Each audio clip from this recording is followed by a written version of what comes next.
England in the Crawleytown win. And Sia Najad, hosted analyst for Monumental Sports Network. We'll have him on. He'll talk Charles Schwab with us, and maybe we'll allow him to go off legally, on legal matters, I should say, because he was really upset with the prosecution yesterday in the Scottie Scheffler case. The Scottie Scheffler case. The fact that it's even a case. I didn't even read the full thread. Oh, he's mad. He texted it to me, and I was like, just passed it on to you. I'm like, notes for tomorrow. Kelly does that a lot. Here, check this out. Did you read it? No. Okay. We got to talk about this game first. Oh, so much to say. Celtics 133, Pacers 128 in overtime. And the Celtics take a 1-0 lead in the Eastern Conference best-of-7 finals. Game 2 will be tomorrow night back at the TD Garden there in Boston. You just take the red line to Park, and then you transfer over to the green line. I think, by the way, I might be wrong about that. Just making up things. No. It worked well. I just remember in the other direction, we would go to Park, and then we'd transfer over to Somerville and Medford. Okay, so here's the thing. Let's go through the specifics, and then we'll just go off on some stuff. Celtics went up 12-0 to start the game after Mazzulla successfully challenged a goaltending call 35 seconds in. That was a little no, but 12-0 Celtics out the gate. But they only led, the Celtics did by 3 at the end of the first quarter, 34-31. Obi Toppin, 11 in the first quarter, was great for the Pacers. He was 5 of 6, 1 of 1 from behind the arc. The game would be tied by the half, 57 apiece, 59 apiece, 61 apiece, and then 64-64 at the half. Third quarter, Pacers took their first lead right out of the gate. They actually went up 5, 69-64, but the Celtics immediately retook the lead at 71-69. And, Kelly, that's when I got in and made a Pacers money line bet at plus 256 and plus 6.5. Okay. At that point. Celtics got it. That was a poorly timed bet because the Celtics got it all the way back to 12, matching their biggest lead. Actually got it to 13, at 90-77 with 4:15 left in the quarter. But, and I've been saying this now on the run-up to this series. You will believe me when I say at no point did I ever feel the Celtics were going to run away with this. Yeah. I'm like, 13, that'll go away. And it did. By the end of that quarter, remember that was a 13-point lead with 4:15 left in the quarter. By the end of the quarter, it was a 94-93 Celtics by 1 after a 14-2 Pacers run, that amazing bank 3 from Halliburton to end that frame. Fourth quarter, Pacers took a 95-94 lead briefly, but they'd fall back down 5 again, 100-95. Then tied it again at 104 apiece on a Turner 3. Then a Brown and Horford miss led to a Siakam jumper, a Siakam steal, and a Halliburton assist to Siakam for a running jam. 108-104 Pacers with 4:33 left. They would not trail again in regulation. Sounds like they win, huh? No. By the way, so down the stretch of that game, huge Nesmith 3 the hard way, huge Halliburton block of a Derek White shot, a Nembhard 20-foot step back with 47 seconds left. Among the Pacers highlights down the stretch, 117-114 Pacers. Then Tatum a missed 3, and then the shenanigans begin. An Indiana unforced turnover where Halliburton just was careless with the basketball, bounces off God knows what part of his body. Yeah, it even started with that Tatum missed 3. Like, Nesmith sold out for, like, the steal, left a wide open 3 that luckily he missed. Missed it badly. But then Indiana gets it right back. That's the first bad turnover. Then a White missed layup and a Tatum missed jumper, and the Celtics foul. So Indiana to inbounds, and Rick Carlisle, which he admits later was his mistake, does not advance the basketball. So they're inbounding from the side, not up court, and Siakam's jersey immediately gets pulled by Brown. J.J. Redick says it out loud. No call, no whistle. And then it's another Indiana horrible turnover on the Nembhard inbounds because it caroms off of Siakam out of bounds as he's, like, streaking towards the baseline. No idea why Nembhard was impounding. No idea why they didn't take a timeout. No idea why he didn't take a timeout once he realized he had nowhere to pass the ball. That's right. It's not like he didn't have timeouts. So just over 8 seconds left. Boston gets another reprieve. They're down 3. They should have lost this 3 different times already. And here is where I gotta stray from everybody else. On this show, and I'm only going to bring this up, people are going to think I'm saying it to, like, chest flex or something. I'm just saying it to establish the cred. I've talked about fouling up 3 on this show since the dawn of time, since we've been on the air. And now I think everybody does it. So I just say that to say, this is actually one of these times where I was not upset with the Pacers. not fouling down three. And I'll tell you why. It's because of how the play developed. Just over 8 seconds left. Brown is in the corner. But Siakam wasn't in position on the catch to foul him. And so you can't then just blindly, either you didn't watch how the play developed, you didn't play enough basketball to know that you can't then foul retroactively, or you're just performatively wanting to be outraged about it. But that's the least thing. I'm a guy who has the Pacers in 7. I'm very angry at the result of this game, but I wasn't pissed at that. That's not the part I'm upset about. That's the least thing. It's like, okay, sometimes, and Brown hits the biggest shot of his career. Jaylen Brown does. Sometimes it just happens that way. 117. Keep preaching, man. Keep preaching. We're going overtime. By the way, at that point, going in overtime, Indiana was 3 for 3 from the line. Boston was 17 of 23. Celtics finally take a lead, 121-120 in overtime. Then Tatum with a careless turnover. He just literally throws the ball to the other team. Halliburton fouled behind the arc. He hits all three. Pacers are up by 2, 123-121 with 1:46 left in overtime. Then it's all Celtics. Tatum 3 the hard way. Halliburton turnover forced by Drew Holiday. At least this one was forced. He was awesome. Then a Tatum 3 to put the Celtics up 4 with 42.8 seconds left. And then Brown stole it from Siakam, and it was Katie bar the door. Celtics win it 133-128. 32 Celtics points. I can harp on the free throws. Celtics had 30 attempts. Pacers had 10. But the real story was 32 Celtics points off either 21 or 22 Pacers turnovers. Oh, my God. There seems to be some debate about that. So glad you brought We didn't even talk about this. So I heard both as well. Yeah. I've heard both as well. So, and by the way, and the Celtics 15 of 45 from 3. What are you doing throwing up 45 threes? Okay, I just have to make this point. Now, let me just say. So I split the 2 in-game bets. The plus points, but I lost the money line, obviously. I'm not, whatever about that. Obviously, I have the Pacers in 7, as I talked about, and you wanted, obviously, in the situation you were in, you wanted the Pacers to win that game the 3, 4, 5 times they had a chance to win it. So that was really upsetting. But I got to say this again, because I said this last year, and I want to bring this up, Kelly, and I want to bring it up respectfully as a handicapping point about the NBA specifically, which is last year, let me be clear, I didn't have the Heat to beat the Bucks.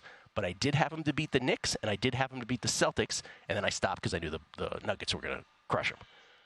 But the point I made last year stands here now, which is I feel like if you're an NBA hardo, like we call our tennis hardos, I feel like if you're an NBA hardo, there is a pitfall in the NBA for handicappers that doesn't exist in other sports, that you can get so wrapped up in the numbers of the regular season that it ends up really potentially hurting you in the playoffs. And I'm going to say this after the Celtics still won that game and the Pacers lost, because I don't want to always say it in a favorable position, because I think the process means more than the actual result here. But I think the entire run-up to this game and to this series, and I'm not going to mention any names because it was everybody. When I said that I had the Pacers in 7 and I had the Pacers as a puncher's chance to win this series, everyone to a man dismissed me summarily. And I tried to be as polite as possible and say, the willingness to get behind the Celtics over and over is kind of amazing to me. And I just feel like the regular season in the NBA is so much different than the postseason, right? The management of 82 games is so different. It was much more stark with the Heat because people understood, they gave their best in the playoffs. They really didn't care in the regular season. Right. But I do think the flip side of that is overrating the Celtics is a thing.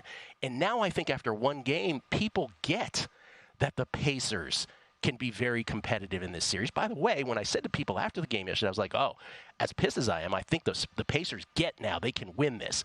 And I got the same thing back of, now they're really going to lose in 5. Well, maybe you're right. Maybe they'll get swept. Maybe they'll lose in 5. That could be the case. But I think the point remains about basketball. Remember, with baseball, it's the format. I think this is all fair. The format incongruence in baseball is the problem. But I just think basketball becomes a different game. Yeah, and I think really the teams that you're bringing up, I think specifically are great examples with it. I mean, you brought it up, 15 for 45, a team that relies so heavily on the three. To think that they're never going to lose a game or anything, it is a little wild. I mean, I think They're a great team, but I hear. I think it's a great point. Can we just go back to the 3 thing real quick though? Yes. Oh my gosh. You agree with me? Oh, 100. I mean, yes. I'm in shock today, Gill. I'm in shock over how I can't believe the conversations around sports media I'm waking up to of foul up 3. As you said, we've been talking about this forever. Well before everybody, I think. We are absolutely on team foul up 3. 100%. You had no chance to do it in that situation. What are we even talking about? It was terrible defense on the inbound. They didn't switch. So Siakam got caught up in the screen. And then Siakam did the right thing. He cannot foul there. You have to let the miracle shot. He did a great job of not fouling. Right. Yes.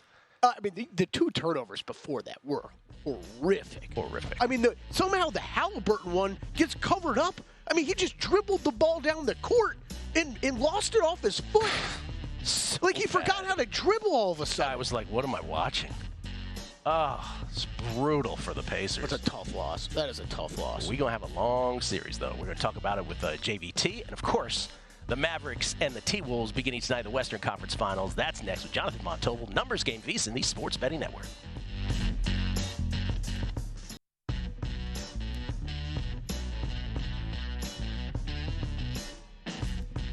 A numbers game on VSiN, the Sports Betting Network. For a limited time only, we're offering our annual subscription at an unbeatable price, normally priced at $240. That's American. You can now grab your subscription for just $199. Sign up today. We'll also give you an extra 2 months for free. That's 14 months of VSiN Pro access for less than 50 cents a day when you use promo code ANG.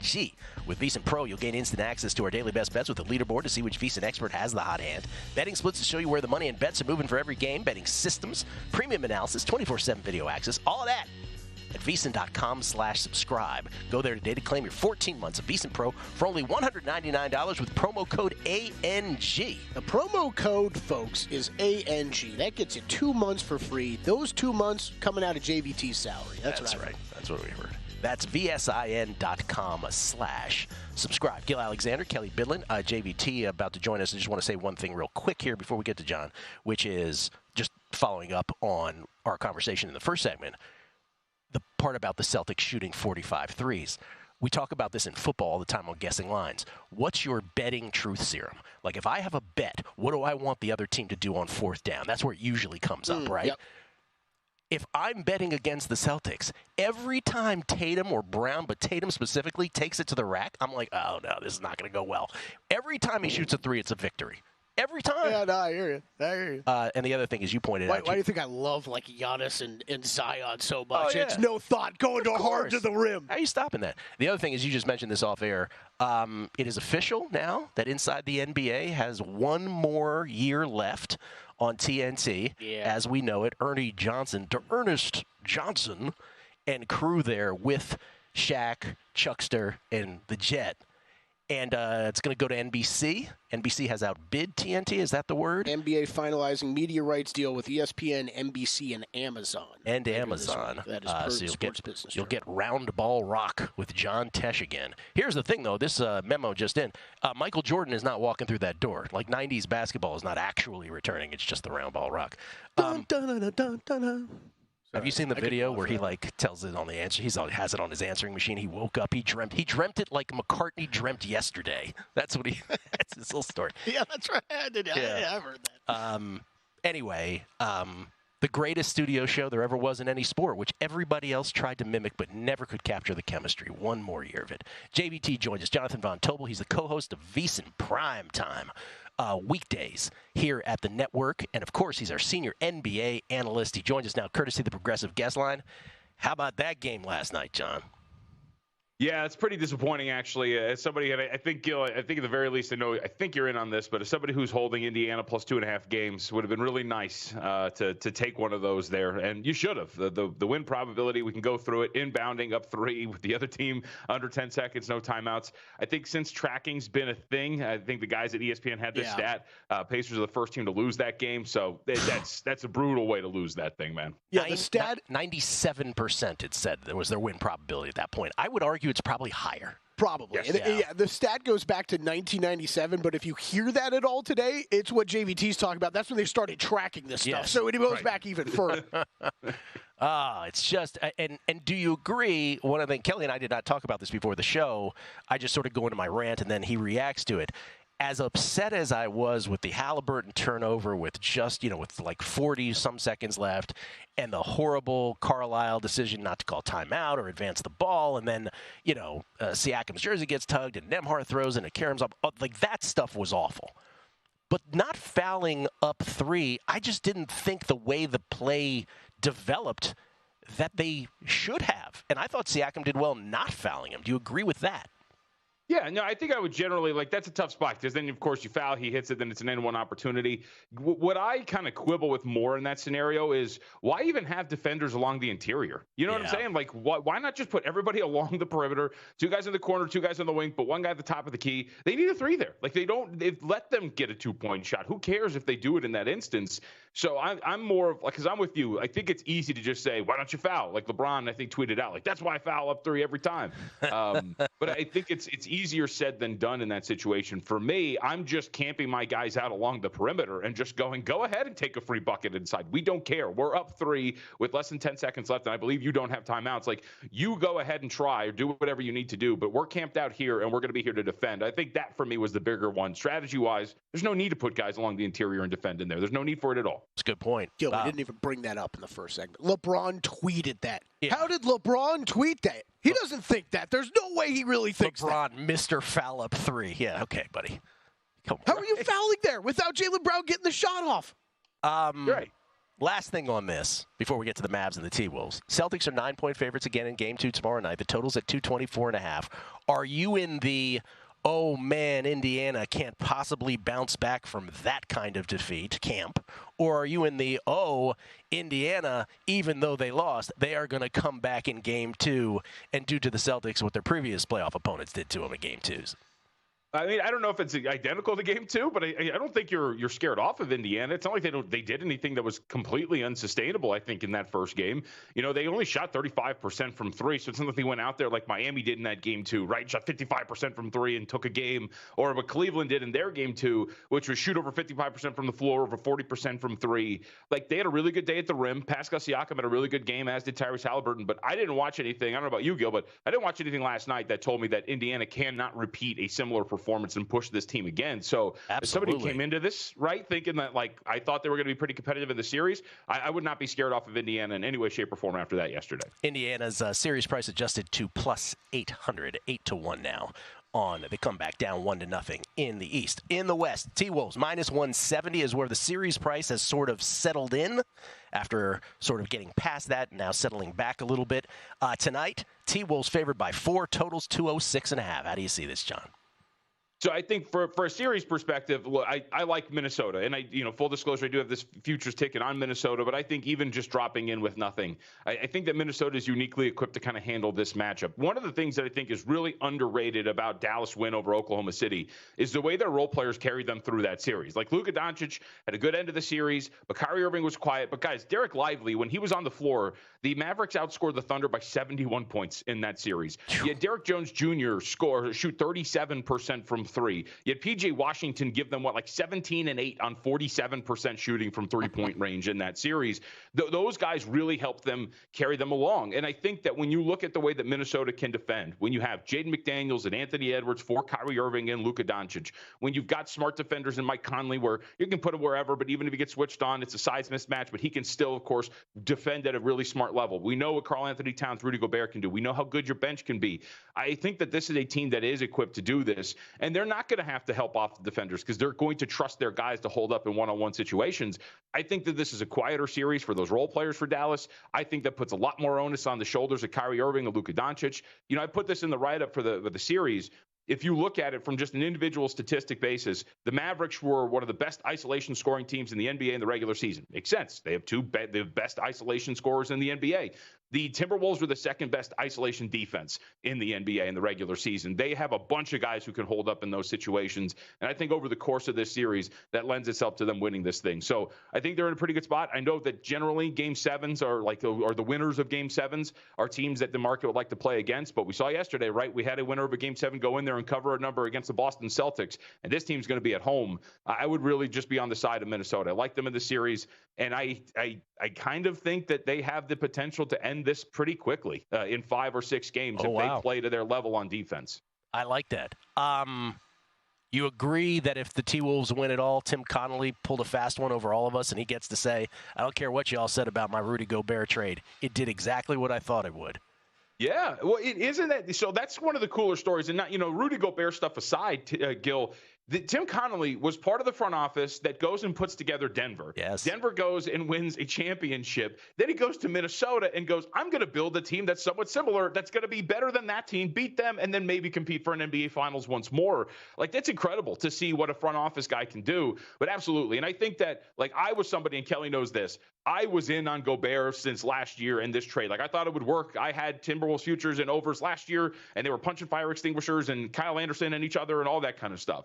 But I do think that on the surface, when you looked at it, this could work. And now all of a sudden you're going, well, heck, it's successful in the Western Conference Finals, and who knows? But I would agree, generally a trade that was mocked, now you got to look at it and go, holy smokes, this is going to work for them. And by the way, that ignores all the ownership nonsense that they got to deal with, right? And everything they're going through. It's insane. Yeah, I think it's I've been saying for a couple weeks now, it would be the biggest collective eating of crow for maybe you aside, but for all of us besides you.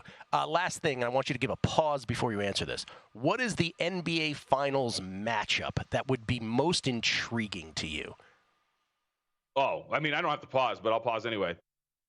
I think it's Minnesota and Boston. I think Minnesota-Boston would be so much fun. When you talk about the level of defense, the regular season series between these two were absolutely phenomenal. I think that the matchups, being able to see Anthony Edwards go against a Jason Tatum type, Rudy Gobert and Kristaps Porzingis and Karl Anthony Towns and all the front courts, all the different machinations, everything that you would see between those two. And I think good home courts as well. I'd be totally down with that. Yeah. I thought thank you for the performative pause, by the way. I thought that pause might make someone go, actually, Minnesota, Indiana, or Dallas, Boston, something like that, but apparently not. John? Indiana, Dallas would be incredible. It would be incredible. Thank you so much, John. Appreciate it. Of course, anytime. At me, JVT, for Jonathan Von Tobel, co-host of VSiN Primetime with Tim Murray, weekdays here at 6 p.m. Eastern. Coming back with Sia Nejad on golf next.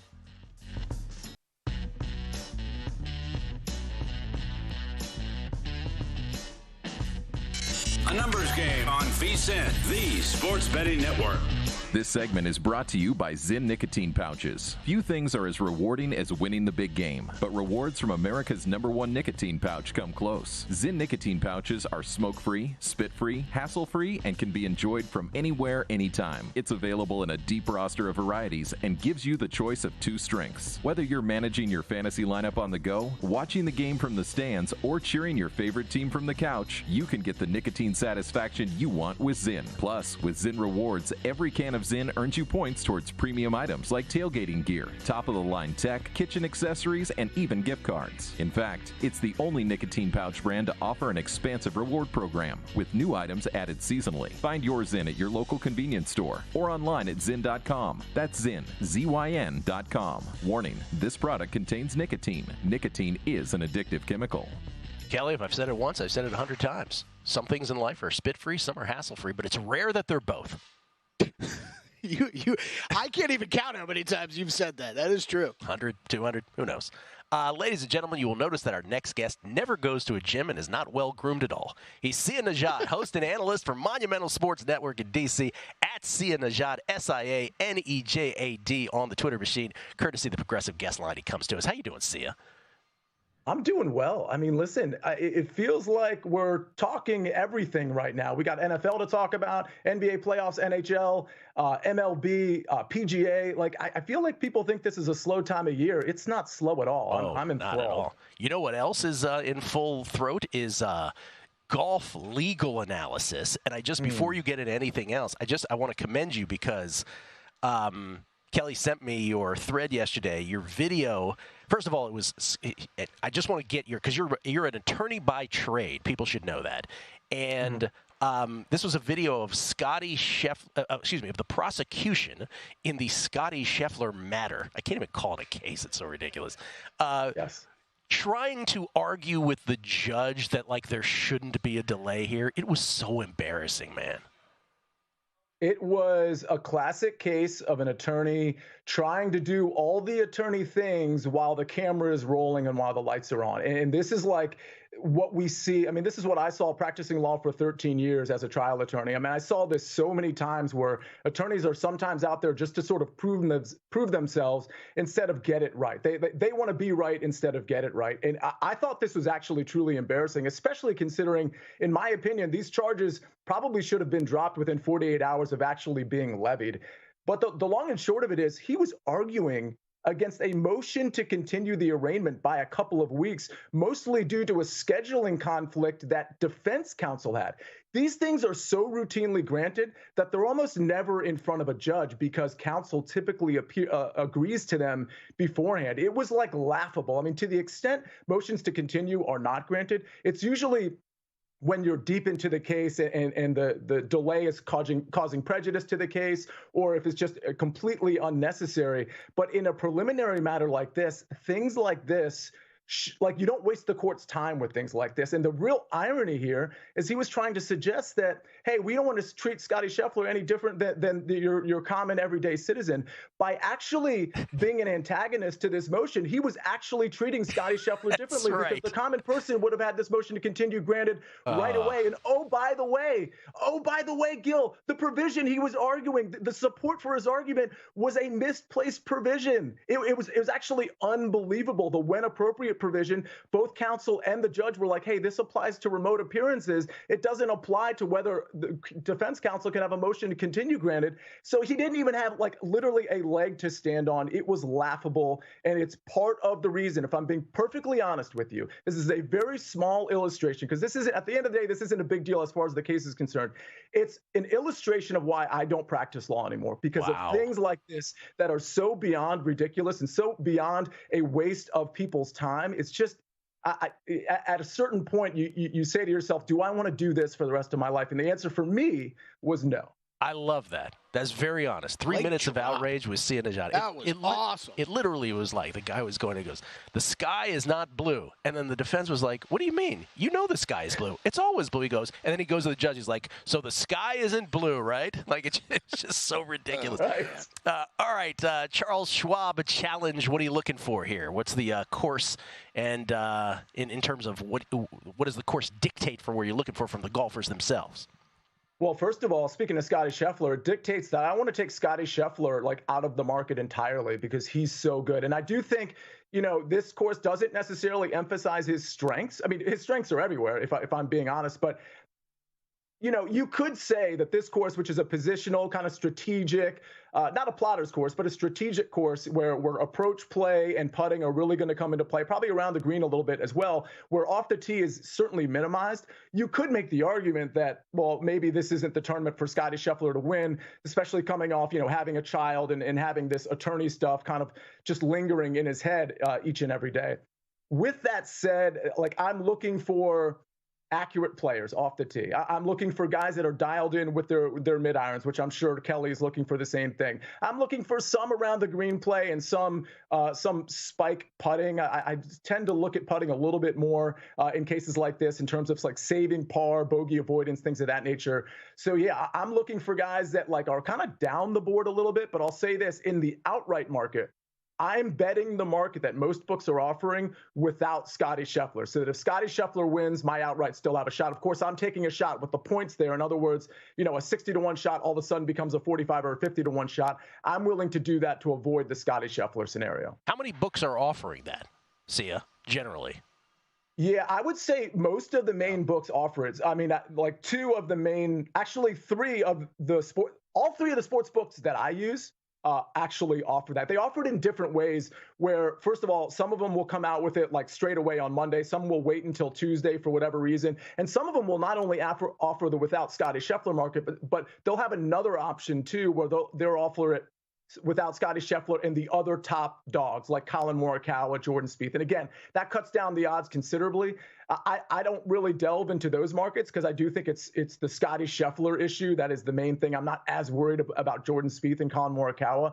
But we've come to a point now where last year this wasn't being offered at all because we didn't have the dominance that Scottie Scheffler is showcasing. But books are getting smart to the fact like people don't want to bet the outright market because Scottie Scheffler is plus 400 or less, in this case plus 275. They don't want to worry about whether Scottie Scheffler is going to run away with it on Saturday, and they're not even going to have a sweat for the last round and a half. So they're getting wise to the fact that you kind of have to offer this market too.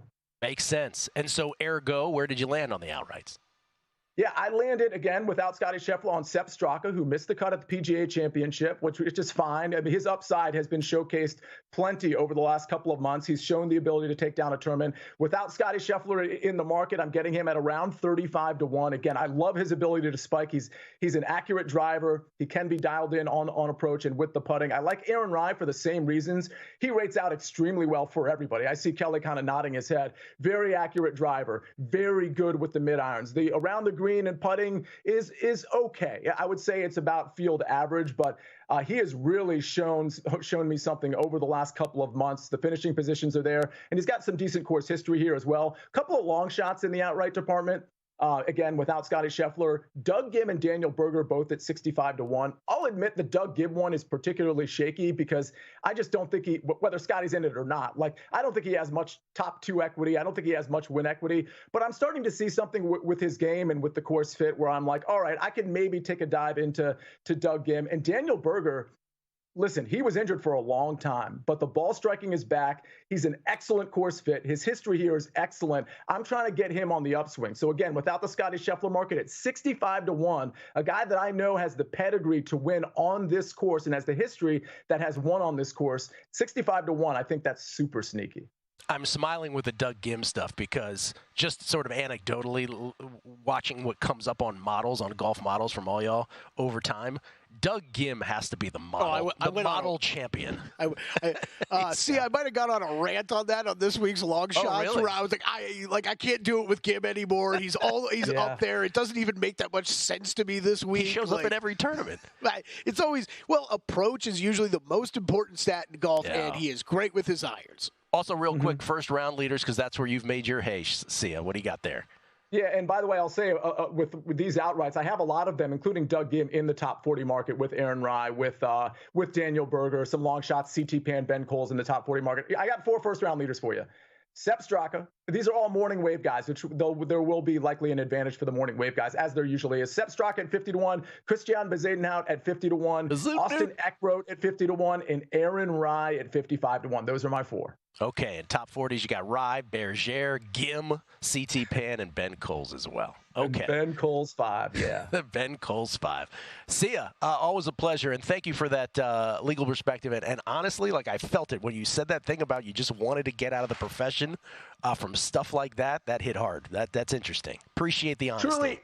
Yeah, truly, it's one of many reasons, and I don't want to cast this over every single attorney. It's not like every attorney is like this, but it's stuff like this that got me out of the profession. Yeah, makes sense. Makes total sense. Sia Nejad, everybody, at Sia Nejad, SIANEJAD. Thank you, sir. Appreciate it. Thanks, everybody. Appreciate you. We'll come back. We'll dive a little more into the Western Conference Finals. A Guardians update, our daily Guardians update. Ooh, it's getting interesting. Coming up, Numbers Game VSiN, the Sports Betting Network.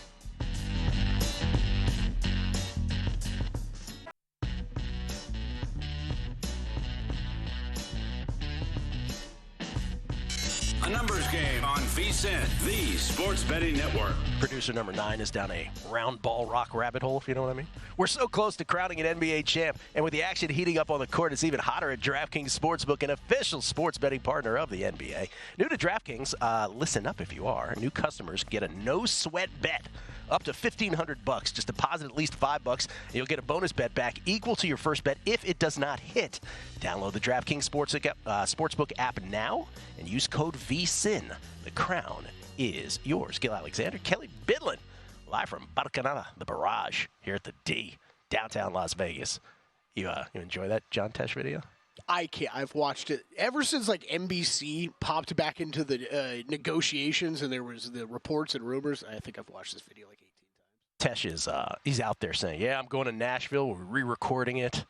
He's Really? very excited about it. Yeah. Oh man, I mean that Round Ball Rock, the theme of the NBA on NBC back in the 90s. It's like the music's so good, but TNT going away is just The thing about Inside the NBA going away, and it does have one more season.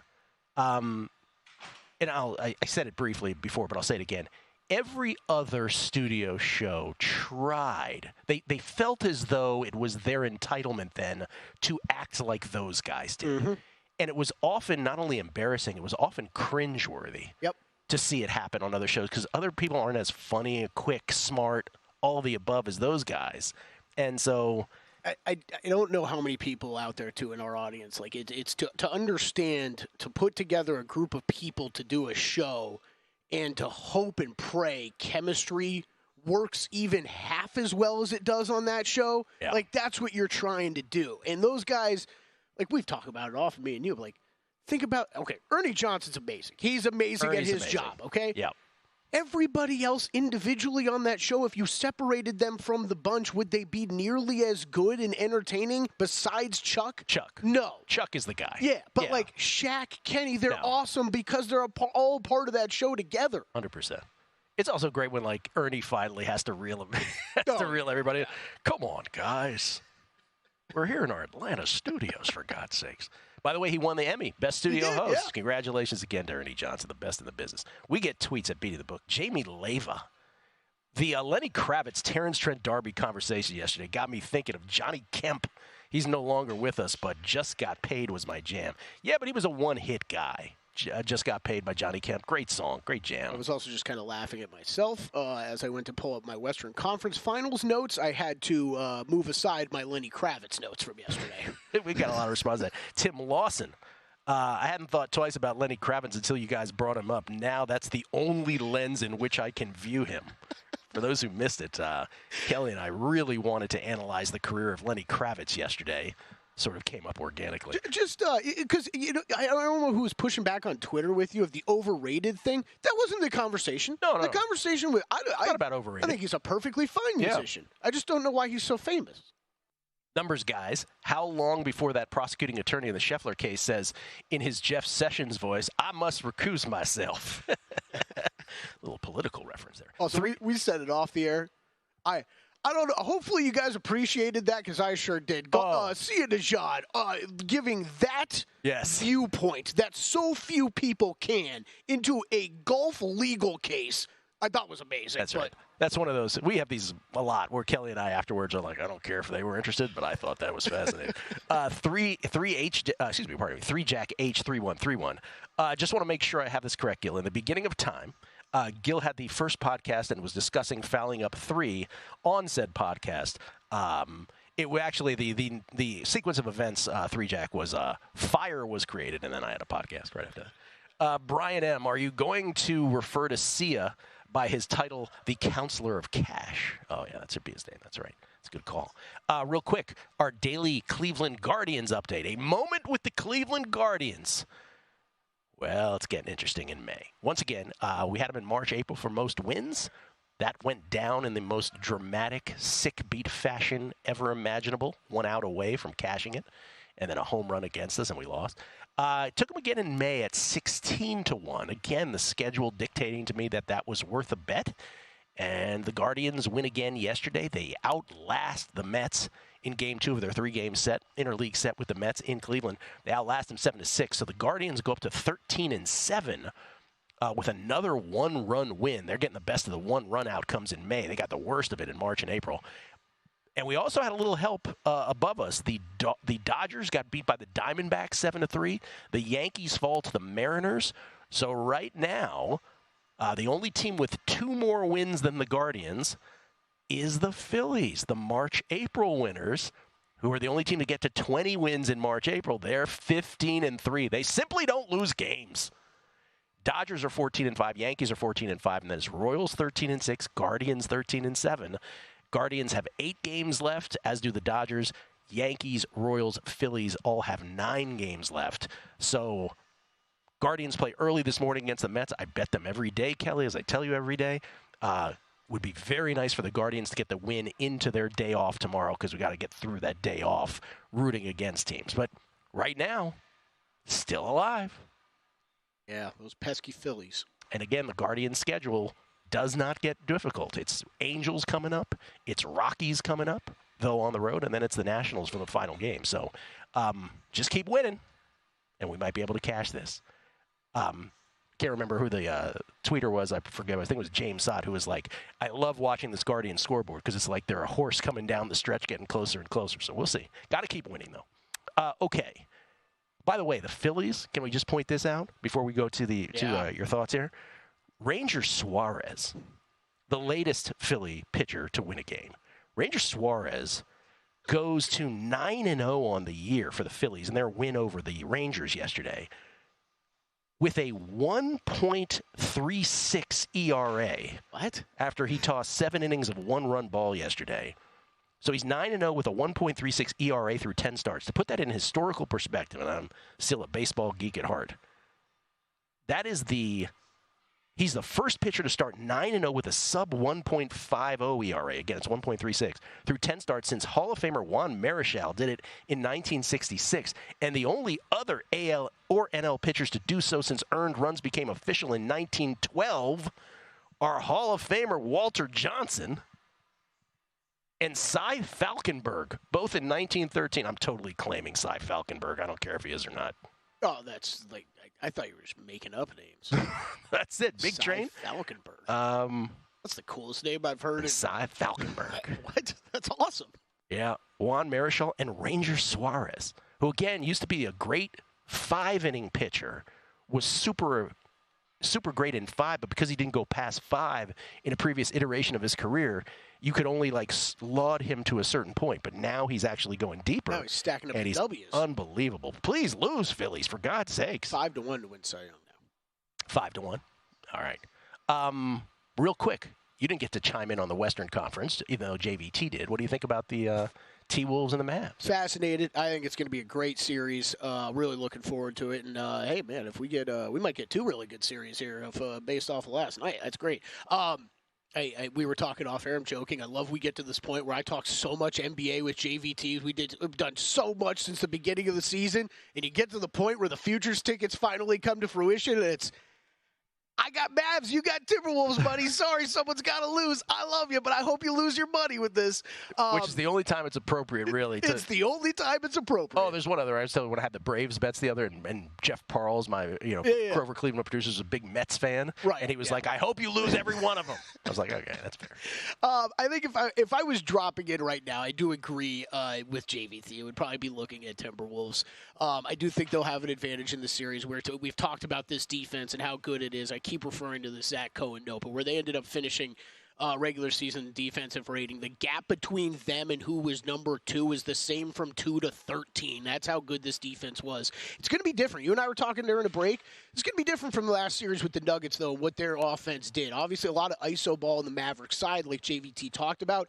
Gobert's going to be it's a little bit different job for him this time around, where the Mavericks have been so good with their centers and in the paint and controlling the glass so far these playoffs. You're going to see Gobert really battling for boards and playing with bigs down in the paint and not being able to roam as much, which I think he's going to have an advantage on the glass in that situation, but it kind of takes him away from his best ability, which is that roamer and kind of being able to jump out on whoever's got the ball. But you've got some of the best isolation defenders in the league on Minnesota's side going up. It's going to be heavy Luka and Kyrie in this series. JVT talked about the role players getting involved and being so critical for the Mavericks in that last series. That was partially by design by the Thunder defense. They wanted to let those guys beat them instead of Kyrie, Luka.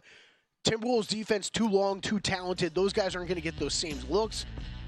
They get one, though, Gill. I think Mavericks they're live tonight. I like them tonight, game 1. This is their best chance of taking one in Minnesota. I did bet the Mavericks to win game 1. This little parlay these books are hanging out. Game 1 to the Mavericks, series to the Timberwolves, plus 575, a little bit of a hedge for me. I think Mavs are live tonight, though. I like them. I find the Mavs the least fun to watch of the Final Four teams. I think that's fair. Will Hill next, and who's playing quarterback week 1 next?